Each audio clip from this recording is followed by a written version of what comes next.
هوب راح فين؟ مش هنا كده خالص، ما ينفعش. فالحاجات دي ليها طقوس تانية واجواء تانية، ما تنفعش كده قدام الناس. هي ليه الستات بس اللي بتحط روج؟ ليه الرجاله ما تحطش؟ هو- انت فاهم انت بتقول ايه؟ انت مدرك ومستوعب، ولا انت يعني مسيكب، ولا ايه الدنيا ماشيه معاك ازاي؟ انت فاهم اللي بيحصل معاك؟ وبعدين مين اللي قال لك كده؟ طب ما انتوا منتشرين على التيك توك عمالين تحطوا روج كل شويه. اخويا الكبير قاعد بيحط رز. امال اختك مريم اللي جوه تحط ايه بقى؟ طب على فكره بقى، انا بعمل لايف تيك توك وبلم فلوس قد كده، وبكره تيجي تحكها فيا عشان تتشهر. طب يلا يا بنات، يلا عشان الجيش بقى مستنيكوا، وسيبوا الشباب دي هم تقوم بالواجب، يعني الشباب الجديد دولت هم هيقوموا بالواجب قوي، مالكوش انتوا دعوه بالموضوع دوت. احكها فيك؟ طب ما اروح اجيب لي بقى صباع رز هبقى مشهور انا كمان. الله عليك يا فنان، الله عليك، ايوه بس يا ريت بقى ما تكررهاش تاني، يعني يا ريت ما تكررش الموضوع ده تاني، عشان بجد انتوا كده بتتعبوا اعصابنا، وعايزيننا نقول كلام يعني احنا مش هينفع نقوله، فرجاء رجاء يعني كفايه بقى البيبي اللي بيحصل ده لحد كده، وكفايه عليكم في السوشيال ميديا. احنا عايزين العرض ب 200 جنيه. اسمع انا بزعلكم كده شويه، انا قاعد بقول لكم التيشيرت ب 100 جنيه والشيرت ب 100 جنيه عشان لو اكتب مش معاك يبقى كل طب انتوا رحتوا ليه من البدايه؟ رحتوا ليه طالما انتوا عارفين الموضوع دوت؟ الزبائن جايه وبقالك حشيشه بضربه 200 جنيه بقالك 200 جنيه وتعال 200 جنيه وانت ما بيجريش تعال بقالك. تقفش امه هاته غصب عنه كده، ايوه هو يستاهل، هو يستاهل احسن، عشان الناس تتعظ ومحدش يجي لك تاني. الشروال والتيشيرت ب 100 جنيه ب 100 جنيه خش. يا عم تغوروا العروض، والله تغوروا العروض كلها، انتوا ايه اللي غاصبكم على كده؟ طالما انتوا خايفين وبتجروا وهو عمال يحدفكم بالحق، انتوا ايه اللي غاصبكم على كده؟ ما يغور يا عم، ايه يا عم، انزل هات البنطلون ب 700، ما تجيبوش ب 100 جنيه من عنده. مساء الخير يا ناس في الدنيا، وحشتوني. قلب امه قلب بابا. ايه ده في ايه؟ مالك في إيه؟ انت اتلخبطت ولا انت اصلا طبيعتك كده يعني زيهم، ولا انتي، ولا ايه الحكايه؟ إيه الموضوع؟ انا مش فاهمكم.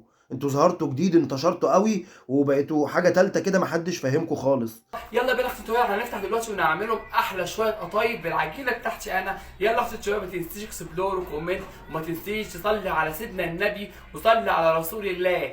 قلب بابا قلب امه. يا شاب يا متني، يا عيل يا كزبره، انا مش عايز اقول لك كلام قبيح، مش عايز اغلط فيكوا عشان اللي بيتفرج والكلام ده، لكن انا مش هقول لك، لا مش هقول لك ايه، مش هقول لك غير كلمه واحده بس. الفيديو اللي جاي يا ريت يا اختي تطلع لنا بالقميصايه بتاعتك، عشان عايزين نشوف العضله الشمال، عم والنبي انت محتاج طلقه في فخادك. عارفه انا بحبك ليه؟ عارفه انا بحبك ليه؟ عارفه انا بحبك ليه؟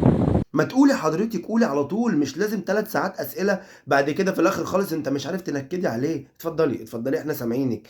هو انت مش منزله الفيديو على التيك توك عشان تسمعينا، ولا اصل انت كمان بتقوليها له وانت مش بصله؟ يعني واخده بالك من الموضوع ده، فانت اكيد تقصدينا احنا، فاتفضلي احنا سامعينك. مش عارف؟ لا.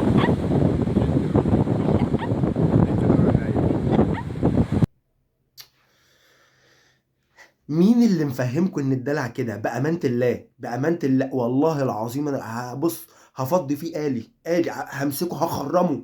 انا مين اللي فهمكم ان الدلع كده؟ انتوا كحفنة نسوان منتنه، انا اسف يعني في اللفظ، مين اللي فهمكم ان ده دلع؟ عشان انا مجنونه وانت بتحبني تاني. هو ده العشق المخروم الجزء التاني، ولا ده العشق المفقوع، ولا العشق اللي حاصل فيه ايه؟ ده ايه قصة الحب القذرة دي؟ والله العظيم حاجة لا تطاق.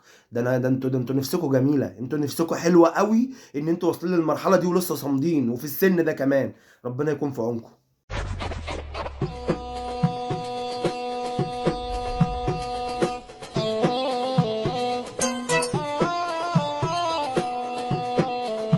ما شاء الله، الله اكبر عليك، وشكل بنتك الصغننه دي هتطلع خبره زيك، الله اكبر، يعني مكانها محجوز من دلوقتي، فربنا يقلل من امثالكم عشان المجتمع اصلا مش ناقصكم. اتفضلوا اتفضلوا.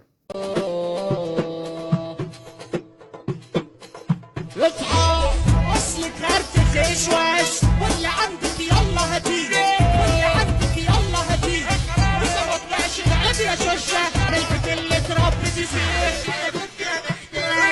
والله احنا عارفين ان انتوا الاتنين محتاسين قوي يعني، وربنا يكتر من حسادكم ديت. مش عارف الواحد هيرد يقول ايه، بس كل اللي هنقدر نقوله هو حسبي الله ونعم الوكيل.